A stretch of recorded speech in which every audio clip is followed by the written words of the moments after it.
Hello, dear students and my dear friends. Welcome to you all to Royson Creations YouTube channel. ಆತ್ಮೀಯ ವಿದ್ಯಾರ್ಥಿಗಳೇ, ನಾವು ಈ ವಿಡಿಯೋದಲ್ಲಿ 8ನೇ ತರಗತಿಯ ಇಂಗ್ಲಿಷಿನ 4ನೆಯ ಪಾಠವಾದ the boy who asked for more ಎಂಬ ಪಾಠವನ್ನು ಸಂಪೂರ್ಣವಾಗಿ ಕಲಿಯೋಣ ಬನ್ನಿ. ಆತ್ಮೀಯ ವಿದ್ಯಾರ್ಥಿಗಳೇ, ಈ ಪಾಠದ ಹೆಡ್ಡಿಂಗನ್ನು ನಾವು ನೋಡೋದಾದರೆ the boy who asked for more, ಇನ್ನೂ ಹೆಚ್ಚಿನದನ್ನು ಕೇಳಿದಂತಹ ಹುಡುಗ. ಯಾವ ಹುಡುಗ ಏನು ಹೆಚ್ಚಿಗೆ ಕೇಳ್ತಾನೆ, ಅವನಿಗೆ ಕೇಳಿದ್ದು ಸಿಗ್ತಾ ಅನ್ನೋದನ್ನು ತಿಳ್ಕೊಳ್ಳೋದಕ್ಕೆ ನಿಮಗೆ ಆಸಕ್ತಿ ಇದೆ ಅಲ್ವಾ? ಸರಿ ವಿದ್ಯಾರ್ಥಿಗಳೇ, ಬನ್ನಿ, ಯಾರು ಆ ಹುಡುಗ, ಏನನ್ನು ಕೇಳ್ತಾನೆ, ಅದರ ಪರಿಣಾಮ ಏನಾಯಿತು ಅಂತೇಳಿ ಈ ಪಾಠದಲ್ಲಿ ನಾವು ಸಂಪೂರ್ಣವಾಗಿ ಕಲಿಯೋಣ. ಮೊದಲಿಗೆ ಲೇಖಕರಾದ ಚಾರ್ಲ್ಸ್ ಡಿಕನ್ಸ್ ಅವರ ಪರಿಚಯವನ್ನು ಮಾಡಿಕೊಳ್ಳೋಣ. Charles Dickens 1812 to 1870, the greatest Victorian novelist, is known for his attacks on social evils like child labor and institutional cruelty. ಇಲ್ಲಿ ಸೋಷಿಯಲ್ ಈವಲ್ಸ್ ಅಂದರೆ ಸಾಮಾಜಿಕ ಸಮಸ್ಯೆಗಳು, ಕ್ರೂಯಲ್ಟಿ ಅಂದರೆ ಕ್ರೂರತೆ. ಚಾರ್ಲ್ಸ್ ಡಿಕನ್ಸ್ರವರು ವಿಕ್ಟೋರಿಯನ್ ಕಾಲದ ಕಾದಂಬರಿಕಾರರಲ್ಲಿ ಮಹತ್ವದ ಸ್ಥಾನವನ್ನು ಪಡೆದಿದ್ದಾರೆ. ಇವರು ಆಗಿನ ಕಾಲದಲ್ಲಿ ಸಾಮಾಜಿಕ ಸಮಸ್ಯೆಗಳಾಗಿದ್ದಂತಹ ಬಾಲಕಾರ್ಮಿಕ ಪದ್ಧತಿ ಮತ್ತು ಸಾಂಸ್ಥಿಕ ಕ್ರೂರತೆಯ ಬಗ್ಗೆ ತಮ್ಮ ಕಾದಂಬರಿಗಳಲ್ಲಿ ಬರೆಯುತ್ತಾರೆ ಮತ್ತು ಅವುಗಳನ್ನು ಖಂಡಿಸುತ್ತಾರೆ. His most popular works are David Copperfield, a tale of two cities and great expectations. ಇವರ ಪ್ರಸಿದ್ಧವಾದ ಪುಸ್ತಕಗಳು ಯಾವುವೆಂದರೆ David Copperfield, A Tale of Two Cities and Great Expectations. This extract from Oliver Twist tells us how Oliver was forced out of the poor house. ಈ ಪಾಠವನ್ನು Charles Dickens ಅವರು ಬರೆದಿರುವಂತಹ Oliver twist ಎಂಬ ಕಾದಂಬರಿಯಿಂದ ಆರಿಸಿಕೊಳ್ಳಲಾಗಿದೆ ಮತ್ತು ಆಲಿವರ್ ಟ್ವಿಸ್ಟ್ ಪೋರ್ ಹೌಸಿಂದ ಯಾವ ರೀತಿ ಹೊರಗೆ ದಬ್ಬಲ್ಪಡ್ತಾನೆ ಎಂಬುದನ್ನು ಈ ಪಾಠದಲ್ಲಿ ನಾವು ನೋಡ್ಬೋದು ವಿದ್ಯಾರ್ಥಿಗಳೇ. ಸರಿ, ಪಾಠವನ್ನು ಆರಂಭಿಸೋಣ. First paragraph. Oliver was born in the poor house of a little country town on a cold black night in the winter of 1837. ಮೊದಲಿಗೆ ನಾವು ಪೂರ್ ಹೌಸ್ ಅಂದರೆ ಏನು ಅಂತ ತಿಳ್ಕೊಳ್ಳೋಣ. Building where poor people or children are maintained at public expense. ಜನರಿಂದ ಹಣವನ್ನು ಪಡೆದುಕೊಂಡು ಬಡ ಜನರು ಅಥವಾ ಬಡ ಮಕ್ಕಳನ್ನು ಸಾಕುತ್ತಿದ್ದಂತಹ ಮನೆಯನ್ನು ಪುವರ್ ಹೌಸ್ ಅಂತ ಹಿಂದಿನ ಕಾಲದಲ್ಲಿ ಕರಿತಾ ಇದ್ರು. ಈಗಿನ ಕಾಲದಲ್ಲಿ ಅದನ್ನು ಅನಾಥಾಶ್ರಮ ಅಂತ ನಾವು ಕರಿಬಹುದು. Oliver was born in the poor house of a little country town. Oliver 1837ನೇ ಇಸವಿಯ ಚಳಿಗಾಲದಲ್ಲಿ ಒಂದು ಕತ್ತಲೆಯ ರಾತ್ರಿಯಲ್ಲಿ ಒಂದು ಅನಾಥಾಶ್ರಮದಲ್ಲಿ ಜನಿಸ್ತಾನೆ. ಆ ಅನಾಥಾಶ್ರಮ ಕಂಟ್ರಿ ಟೌನ್ ಅಂತ ಹೇಳಿದ್ರೆ ಆ ಹಳ್ಳಿ ನಗರವಾಗಿ ಬೆಳೆಯುತ್ತಾ ಇತ್ತು. ಅಂಥ ಒಂದು ಊರಿನಲ್ಲಿ ಆಲಿವರ್ ಜನಿಸ್ತಾನೆ. The birth was attended by a doctor who was hastily called for the purpose and by an old pauper woman was experienced in such matters. ಇಲ್ಲಿ ಹೇಸ್ಟಿಲಿ ಅಂತ ಹೇಳಿದ್ರೆ ಆತುರವಾಗಿ.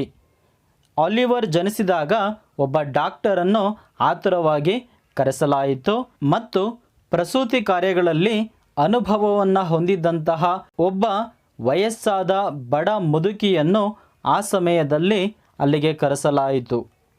Second paragraph. The mother died almost as soon as the baby took his first breath ಅಂದರೆ ಉಸಿರು. ಆ ಮಗು ತನ್ನ ಮೊದಲ ಉಸಿರನ್ನು ಆಡುತ್ತಿದ್ದಂತೆಯೇ ಆ ಮಗುವಿನ ತಾಯಿ ತನ್ನ ಕೊನೆಯ ಉಸಿರನ್ನು ಎಳೆದಳು. She was a young good looking woman who had been found lying in the street. ಆ ಮಹಿಳೆಯು ನೋಡಲು ಸುಂದರವಾಗಿದ್ದಳು ಮತ್ತು ಅವಳು ರಸ್ತೆ ಬದಿಯಲ್ಲಿ ಬಿದ್ದಿರುವುದನ್ನು ಜನರು ಗಮನಿಸಿ ಅವಳನ್ನು ಅನಾಥಾಶ್ರಮಕ್ಕೆ ಕರೆತಂದಿದ್ದರು. It was clear that she had walked some distance before she died. ಇಲ್ಲಿ ಕ್ಲಿಯರ್ ಅಂದರೆ ಸ್ಪಷ್ಟ. ಆ ಮಹಿಳೆ ತೀರಿ ಹೋಗುವುದಕ್ಕಿಂತ ಮುಂಚೆ ಅವಳು ತುಂಬ ದೂರದಿಂದ ನಡೆದುಕೊಂಡು ಬಂದಿದ್ದಳು ಎಂಬುದು ಸ್ಪಷ್ಟವಾಗಿತ್ತು. Her shoes had been torn to pieces. ಅವಳು ತುಂಬ ದೂರದಿಂದ ನಡೆದುಕೊಂಡು ಬಂದಿದ್ದಳು ಎಂಬುದಕ್ಕೆ ಅವಳ ಹರಿದು ಹೋದಂಥ ಶೂಗಳು ಉದಾಹರಣೆಯಾಗಿದ್ದವು. Where she had come from or where she had been going nobody knew. ಆ ಮಹಿಳೆ ಎಲ್ಲಿಂದ ಬಂದಿದ್ದಳು ಮತ್ತು ಎಲ್ಲಿಗೆ ಹೋಗುತ್ತಿದ್ದಳು ಎಂದು ಯಾರಿಗೂ ಸಹ ತಿಳಿದಿರಲಿಲ್ಲ. Paragraph number 3. The baby cried loudly. ಇಲ್ಲಿ ಲೌಡ್ಲಿ ಅಂತ ಹೇಳಿದ್ರೆ ಅರ್ಥ ಜೋರಾಗಿ. ಆ ಮಗು ಜೋರಾಗಿ ಅತ್ತಿತು. If he could have known that he was now an orphan of a poor house it is likely that he would have cried still louder. ಇಲ್ಲಿ ಆರ್ಫನ್ ಅಂತ ಹೇಳಿದ್ರೆ ಅನಾಥ. ಆ ಮಗುವಿಗೆ ತಾನು ಪುವರ್ ಹೌಸಿನ ಒಬ್ಬ ಅನಾಥ ಹುಡುಗ ಆಗಿದ್ದೀನಿ ಅಂತ ಗೊತ್ತಾಗಿದ್ದಿದ್ರೆ ಬಹುಶಃ ಆ ಮಗು ಇನ್ನೂ ಜೋರಾಗಿ ಅಳ್ತಾ ಇತ್ತೇನೋ. Next paragraph number 4. They called him Oliver Twist, a name invented by Mister Bumble the town beadle. ಈ ವಾಕ್ಯದಲ್ಲಿ ಬೀಡಲ್ ಅಂತ ಹೇಳಿದ್ರೆ ಅಧಿಕಾರಿ, ಆ್ಯನ್ ಆಫೀಸರ್. ಆ ಮಗುವಿಗೆ ಆಲಿವರ್ ಟ್ವಿಸ್ಟ್ ಎಂಬ ಹೆಸರನ್ನು ಇಡ್ತಾರೆ. ಆ ಮಗುವಿಗೆ ಆಲಿವರ್ ಟ್ವಿಸ್ಟ್ ಎಂಬ ಹೆಸರನ್ನು ನೀಡಿದವರು ಆ ಟೌನಿನ ಬೀಡಲ್ ಅಥವಾ ಅಧಿಕಾರಿಯಾಗಿದ್ದಂತಹ ಮಿಸ್ಟರ್ ಬಂಬಲ್ ಎಂಬುವನು. Because he could not think of any other. ಅವನು ಆ ಮಗುವಿಗೆ ಆಲಿವರ್ ಟ್ವಿಸ್ಟ್ ಎಂಬ ಹೆಸರನ್ನು ಯಾಕೆ ಇಡ್ತಾನೆ ಅಂದರೆ ಅವನಿಗೆ ಬೇರೆ ಹೆಸರಿನ ಯೋಚನೆಯೇ ಬರಲಿಲ್ಲ ಅಂತೆ. Mister bumble had full authority over the people of the poor house. Authority ಅಂದರೆ ಅಧಿಕಾರ. ಮಿಸ್ಟರ್ ಬಂಬಲ್ಗೆ ಆ ಪುವರ್ ಹೌಸಿನಲ್ಲಿದ್ದಂಥ ಎಲ್ಲ ಜನರ ಮೇಲೆ ಸಂಪೂರ್ಣವಾದಂತಹ ಅಧಿಕಾರ ಇತ್ತು. He thought himself a very great man indeed. Indeed ಅಂದರೆ ನಿಜವಾಗಲು. ಅವನು ನಿಜವಾಗಿಯೂ ತಾನೊಬ್ಬ ದೊಡ್ಡ ಮನುಷ್ಯ ಅಂತೇಳಿ ಅಂದ್ಕೊಂಡಿದ್ದ. ಹಿ ಸ್ಟಾವ್ಡ್ ಆ್ಯಂಡ್ ಇಲ್ treated the children under his care.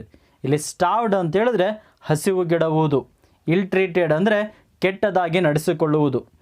Mister bumble ಆ ಅನಾಥಾಶ್ರಮದಲ್ಲಿದ್ದಂಥ ಮಕ್ಕಳನ್ನು ಹಸಿವಿನಿಂದ ಗೆಡುತ್ತಾ ಇದ್ದ ಮತ್ತು ಅವರನ್ನು ಕೆಟ್ಟದಾಗಿ ನಡೆಸ್ಕೊಳ್ತಾ ಇದ್ದ. ಮಕ್ಕಳನ್ನು ಚೆನ್ನಾಗಿ ನಡೆಸಿಕೊಳ್ಳಬೇಕಾದಂಥ ಒಬ್ಬ ವ್ಯಕ್ತಿ ಮತ್ತು ಜವಾಬ್ದಾರಿಯನ್ನು ಹೊಂದಿದಂಥ ಒಬ್ಬ ವ್ಯಕ್ತಿ ಮಕ್ಕಳನ್ನು ಕೆಟ್ಟದಾಗಿ ನಡೆಸಿಕೊಂಡ್ರೆ ಆ ಮಕ್ಕಳ ಪರಿಸ್ಥಿತಿ ಯಾವ ರೀತಿ ಇರುತ್ತೆ ಅಂತ ನಾವು ಮುಂದಿನ ವಾಕ್ಯಗಳಲ್ಲಿ ನೋಡೋಣ. ಆಲಿವರ್ಸ್ 9th birthday found him a pale, thin child who had hardly known a kind word or met with a kindly look. ಆಲಿವರ್ಗೆ 9 ವರ್ಷ ವಯಸ್ಸಾಗಿದ್ದಾಗ ಅವನು ಪೇಲ್ ಮತ್ತು ತಿನ್ನಾಗಿದ್ದ. ಪೇಲ್ ಮತ್ತು ತಿನ್ ಅಂತ ಹೇಳಿದ್ರೆ ಬಿಳಿಚಿಕೊಂಡ ಅಥವಾ ತೆಳುವಾದ. ಆಲಿವರ್ ಅವನ 9ನೇ ವರ್ಷ ಬರ್ತ್ಡೇ ಇದ್ದಾಗ ಅವನು ತುಂಬ ತೆಳ್ಳಗಾಗಿದ್ದ. Who had hardly known a kind word. ಆಲಿವರ್ಗೆ ಒಂದು ದಯೆಯ ಪದನೂ ಕೂಡ ಗೊತ್ತಿರಲಿಲ್ಲ. Or met with a kindly look. ಮತ್ತು ಅವನನ್ನು ಯಾರು ಕೂಡ ಕರುಣೆಯಿಂದ ನಡೆಸಿಕೊಂಡು ಕೂಡ ಇರಲಿಲ್ಲ. ಅಟ್ಲೀಸ್ಟ್ ಅವನ ಕಡೆ ಕರುಣೆಯಿಂದ ಯಾರು ಕೂಡ ನೋಡಿಯೂ ಸಹ ಇರಲಿಲ್ಲ. His only friends were his little companions in misery. Misery ಅಂತೇಳಿದ್ರೆ ಶೋಚನೀಯ. ಅವನ ಸ್ನೇಹಿತರು ಅವನ ಜೊತೆಯಲ್ಲಿ ಶೋಚನೀಯ ಪರಿಸ್ಥಿತಿಯಲ್ಲಿದ್ದಂತಹ ಮಕ್ಕಳು ಮಾತ್ರ ಆಗಿದ್ದರು. But in the end they brought him trouble. ಆದರೆ ಕೊನೆಯದಾಗಿ ಅದೇ ಫ್ರೆಂಡ್ಸ್ ಅವನಿಗೆ ತೊಂದರೆಯನ್ನು ಉಂಟು ಮಾಡ್ತಾರೆ. They persuaded him to ask for more. Persuaded ಅಂತ ಹೇಳಿದ್ರೆ ಒತ್ತಾಯಪಡಿಸುವುದು. ಅನಾಥಾಶ್ರಮದಲ್ಲಿ ಆಲಿವರನ ಜೊತೆ ಇದ್ದಂಥ ಮಕ್ಕಳು ಅವನಿಗೆ ಒತ್ತಾಯಪಡಿಸಿ ಇನ್ನೂ ಹೆಚ್ಚಿನದನ್ನು ಕೇಳುವಂತೆ ಮಾಡ್ತಾರೆ. ಏನನ್ನು ಅವನು ಹೆಚ್ಚಿಗೆ ಕೇಳ್ದ ಅಂತೇಳಿ ನಾವು ಮುಂದೆ ನೋಡೋಣ. 5th paragraph. It happened one evening at supper time. ಇದು ಒಂದು ದಿನ ರಾತ್ರಿ ಊಟದ ಸಮಯದಲ್ಲಿ ನಡೆಯುತ್ತೆ. The children were fed in a large stone hall with a big metal basin at one end. Metal basin ಅಂತ ಹೇಳಿದ್ರೆ ಲೋಹದ ಬೋಗುಣಿ ಅಥವಾ ಲೋಹದ ಪಾತ್ರೆ. ಅನಾಥಾಶ್ರಮದಲ್ಲಿದ್ದಂಥ ಮಕ್ಕಳಿಗೆ ಒಂದು ದೊಡ್ಡದಾದ ಕಲ್ಲಿನ ಸಭಾಂಗಣದಲ್ಲಿ ಊಟವನ್ನು ನೀಡ್ತಾ ಇದ್ದರು. ಆ ಸಭಾಂಗಣದಲ್ಲಿ ಲೋಹದಿಂದ ಮಾಡಿದಂತಹ ಒಂದು ದೊಡ್ಡ ಪಾತ್ರೆ ಇತ್ತು. The master stood by the basin and served each child with a small bowl of watery gruel. Gruel ಅಂದರೆ ಗಂಜಿ ಅಥವಾ ಅಂಬಲಿ. ಆ ಅನಾಥಾಶ್ರಮದಲ್ಲಿ ಮಕ್ಕಳನ್ನು ನೋಡಿಕೊಳ್ಳುತ್ತಿದ್ದಂತಹ ಮಾಸ್ಟರ್ ಆ ಲೋಹದ ಪಾತ್ರೆಯ ಪಕ್ಕದಲ್ಲಿ ನಿಂತುಕೊಳ್ತಾ ಇದ್ದ ಮತ್ತು ಪ್ರತಿ ಮಗುವಿಗೂ ಕೂಡ ಗಂಜಿಯನ್ನು ಅಥವಾ ಅಂಬಲಿಯನ್ನು ಬಡಿಸ್ತಾ ಇದ್ದ. ಆ ಅಂಬಲಿಯಾದರೂ ತುಂಬ ನೀರಾಗಿತ್ತು. Boys generally have excellent appetites. ಇಲ್ಲಿ ಆ್ಯಪಟೈಟಿಸ್ ಅಂತ ಹೇಳಿದ್ರೆ ಹಸಿವು. ನಿಮಗೆ ವಿದ್ಯಾರ್ಥಿಗಳೇ ಗೊತ್ತಿದೆ, ಹುಡುಗರಿಗೆ ತುಂಬ ಹಸಿವು ಜಾಸ್ತಿ ಇರುತ್ತೆ. Oliver and his companions were always hungry and never given enough to eat. Oliver ಮತ್ತು ಅವನ ಸ್ನೇಹಿತರು ಯಾವಾಗಲೂ ಹಸಿವಿನಿಂದ ನರಳುತ್ತಾ ಇದ್ದರು ಮತ್ತು ಅವರಿಗೆ ಹೊಟ್ಟೆ ತುಂಬುವಷ್ಟು ಊಟವನ್ನು ಅಲ್ಲಿ ನೀಡ್ತಾ ಇರಲಿಲ್ಲ. That evening one of the bigger boys stated quite clearly that unless he had an extra bowl of gruel he would most certainly eat the boy who slept next to him. ಈ ವಾಕ್ಯದಲ್ಲಿ quite clearly ಅಂದರೆ ತುಂಬ ಸ್ಪಷ್ಟವಾಗಿ, certainly ಅಂದರೆ ಖಂಡಿತವಾಗಿ. ಆ ದಿನ ಸಾಯಂಕಾಲ ಆ ಅನಾಥಾಶ್ರಮದಲ್ಲಿದ್ದಂಥ ಒಬ್ಬ ದೊಡ್ಡ ಹುಡುಗ ಸ್ಪಷ್ಟವಾಗಿ ಈ ರೀತಿ ಹೇಳ್ತಾನೆ. ಅವನಿಗೆ ಆ ದಿನ ಸಾಯಂಕಾಲ ಒಂದು ಎಕ್ಸ್ಟ್ರಾ ಬೌಲ್ ಅಥವಾ ಪಾತ್ರೆಯಲ್ಲಿ ಗಂಜಿ ಅಥವಾ ಅಂಬಲಿ ಸಿಗದಿದ್ದರೆ ಅವನು ಖಂಡಿತವಾಗಿಯೂ ಆತನ ಪಕ್ಕದಲ್ಲಿ ಮಲಗಿರುವಂಥ ಹುಡುಗನನ್ನು ತಿಂದು ಬಿಡುತ್ತೇನೆ ಅಂತೇಳಿ ಹೇಳ್ತಾನೆ. He had a wild and hungry I, so the smaller boys believed him. ಅವನ ಕಣ್ಣುಗಳಲ್ಲಿ ಹಸಿವಿತ್ತು ಮತ್ತು ಇದ್ದಂಥ ಕ್ರೂರತೆಯನ್ನು ಗಮನಿಸಿದಂಥ ಚಿಕ್ಕ ಹುಡುಗರು ಅವನ ಮಾತನ್ನು ನಿಜವಾಗಿಯೂ ಕೂಡ ನಂಬುತ್ತಾರೆ. A council was held. ಇಲ್ಲಿ ಕೌನ್ಸಿಲ್ ಅಂತ ಹೇಳಿದ್ರೆ ಸಭೆ. ಒಂದು ಸಭೆಯನ್ನು ಅಲ್ಲಿಯ ಮಕ್ಕಳು ಆಯೋಜನೆ ಮಾಡ್ತಾರೆ. Oliver Twist was appointed to walk up to the master after supper and to ask for more. ಆ ಸಭೆಯಲ್ಲಿ ಆಲಿವರ್ ಟ್ವಿಸ್ಟನ್ನು ನೇಮಕ ಮಾಡಿ ಅವನು ಊಟವಾದ ನಂತರ ಮಾಸ್ಟರಿನ ಬಳಿ ಹೋಗಿ ಇನ್ನೂ ಹೆಚ್ಚಿನ ಊಟ ನನಗೆ ಬೇಕು ಅಥವಾ ಗಂಜಿ ನನಗೆ ಬೇಕು ಅಂತೇಳಿ ಕೇಳಬೇಕು ಅಂತೇಳಿ ತೀರ್ಮಾನವನ್ನು ಮಾಡ್ತಾರೆ. Next paragraph number 6. The gruel was served out and was quickly swallowed. ಇಲ್ಲಿ ಸ್ವಾಲೋಡ್ ಅಂತ ಹೇಳಿದ್ರೆ ನುಂಗುವುದು. ಗಂಜಿ ಅಥವಾ ಅಂಬಲಿಯನ್ನು ಮಕ್ಕಳಿಗೆ ನೀಡಿದ ನಂತರ ಮಕ್ಕಳು ಅದನ್ನು ಬೇಗನೆ ನುಂಗಿಬಿಡ್ತಾರೆ. The boys whispered among themselves and forced Oliver to go. ಆ ಮಕ್ಕಳು ಅವರಲ್ಲಿಯೇ ಪಿಸುಗುಟ್ಟುತ್ತಾ ಆಲಿವರ್ಗೆ ಹೋಗಿ ಇನ್ನೂ ಹೆಚ್ಚಿನ ಗಂಜಿಯನ್ನು ಕೇಳುವಂತೆ ಬಲವಂತ ಮಾಡ್ತಾರೆ. He advanced the master. Advanced ಅಂತ ಹೇಳಿದ್ರೆ ಮುಂದೆ ಸಾಗುವುದು. ಆಲಿವರ್ ಮುಂದೆ ಹೋಗ್ತಾನೆ. Bowl in hand and said in a little frightened voice, please sir, I want some more. ಆಲಿವರಿನ ಕೈಯಲ್ಲಿ ಪಾತ್ರೆ ಇರುತ್ತೆ. ಅವನು ಸ್ವಲ್ಪ ಭಯದಿಂದ ಮಾಸ್ಟರಿನ ಬಳಿ ಹೋಗಿ, ಸರ್ ದಯವಿಟ್ಟು ನನಗೆ ಇನ್ನೂ ಸ್ವಲ್ಪ ನೀಡಿ ಅಂತೇಳಿ ಕೇಳ್ತಾನೆ. The master was a fat healthy man but he turned very pale at this. ಆ ಮಾಸ್ಟರ್ ಒಬ್ಬ ದಪ್ಪಗಿನ ಮತ್ತು ಆರೋಗ್ಯಪೂರ್ಣವಾದಂಥ ಮನುಷ್ಯ ಆಗಿದ್ದ. ಆದರೆ ಆಲಿವರನ ಮಾತನ್ನು ಕೇಳಿದ ತಕ್ಷಣ ಅವನ ಮುಖ ಬಿಳಿಚಿಕೊಳ್ಳುತ್ತದೆ. What he said as if he could not believe his ears. ಆ ಮಾಸ್ಟರ್ ತಾನು ಕೇಳಿದ್ದನ್ನು ನಂಬಲಾಗದೆ ಏನು ಅಂತೇಳಿ ಪ್ರಶ್ನೆಯನ್ನು ಮಾಡ್ತಾನೆ. Please sir, I want some more.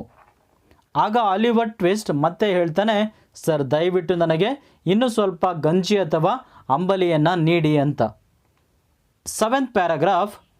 The master aimed a blow at his head, seized him by his arms and shouted for the beadle. ಆ master Oliver ಟ್ವಿಸ್ಟಿನ ತಲೆಯ ಮೇಲೆ ಒಂದು ಹೊಡಿತಾನೆ.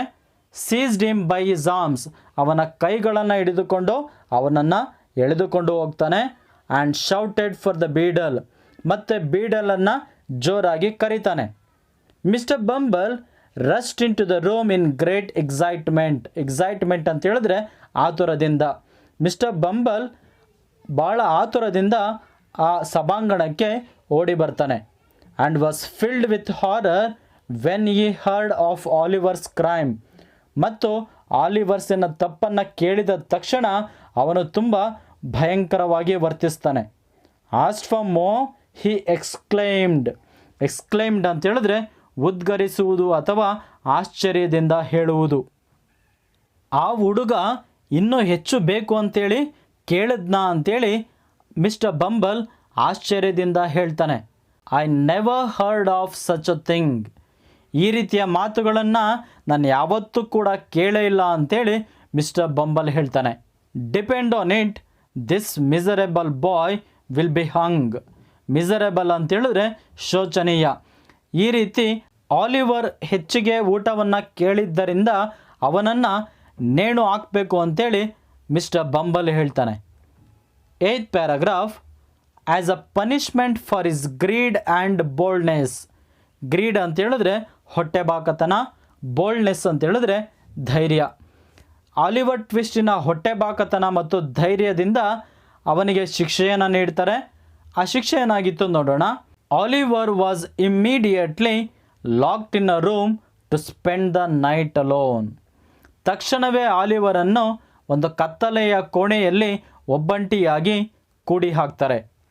Early next morning a notice was pasted on the outside of the gate. ಮಾರನೆಯ ದಿನ ಬೆಳಗ್ಗೆ ಒಂದು ನೋಟಿಸನ್ನು ಅಥವಾ ಸೂಚನೆಯನ್ನು ಆ ಅನಾಥಾಶ್ರಮದ ಹೊರಗಡೆ ಹಚ್ಚಿದ್ರು.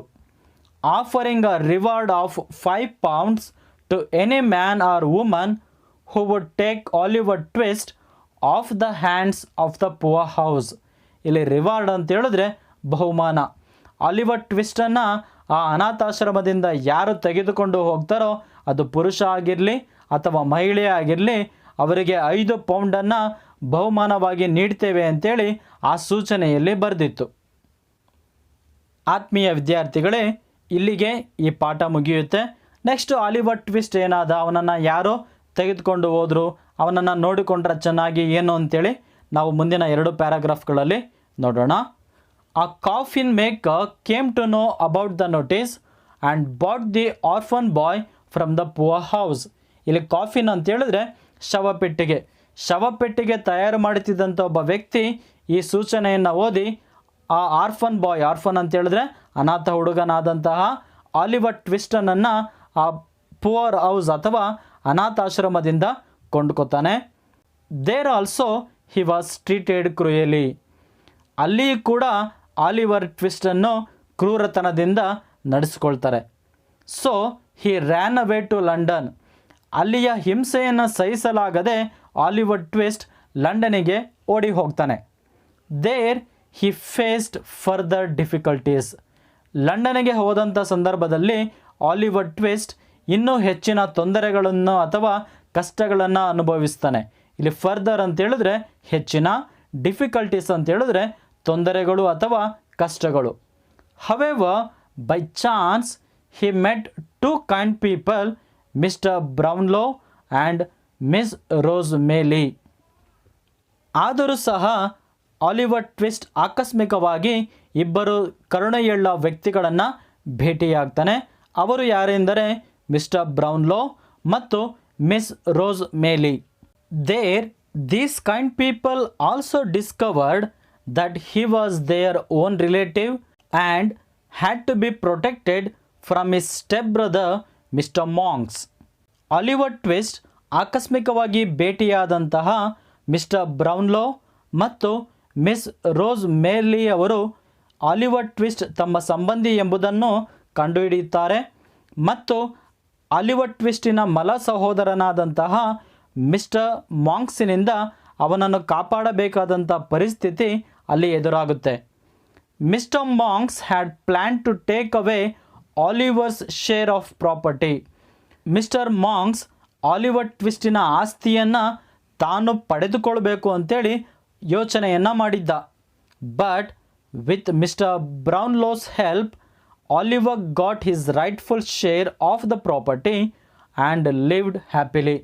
ಆದರೆ ಮಿಸ್ಟರ್ ಬ್ರೌನ್ಲೋರ ಸಹಾಯದಿಂದ ಆಲಿವರ್ ಟ್ವಿಸ್ಟ್ ನ್ಯಾಯಯುತವಾಗಿ ತನಗೆ ಬರಬೇಕಾಗಿದ್ದಂತಹ ಆಸ್ತಿಯನ್ನು ಪಡೆದುಕೊಳ್ತಾನೆ ಮತ್ತು ತನ್ನ ಜೀವನವನ್ನು ಸಂತೋಷದಿಂದ ಕಳೆಯುತ್ತಾನೆ.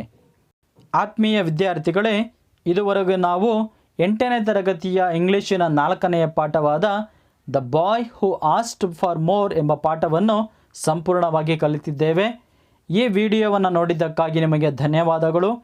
ಈ ವಿಡಿಯೋ ನಿಮಗೆ ಇಷ್ಟವಾಗಿದ್ದರೆ ದಯವಿಟ್ಟು ಲೈಕ್ ಮಾಡಿ, ಶೇರ್ ಮಾಡಿ ಮತ್ತು ಇನ್ನೂ ಹೆಚ್ಚಿನ ವಿಡಿಯೋಗಳಿಗಾಗಿ ನಮ್ಮ ಯೂಟ್ಯೂಬ್ ಚಾನಲನ್ನು ಸಬ್ಸ್ಕ್ರೈಬ್ ಮಾಡಿ ಅಂತೇಳಿ ನಾನು ನಿಮ್ಮಲ್ಲಿ ಕೇಳಿಕೊಳ್ತಾ ಇದ್ದೇನೆ. Thank you dear students for watching this video.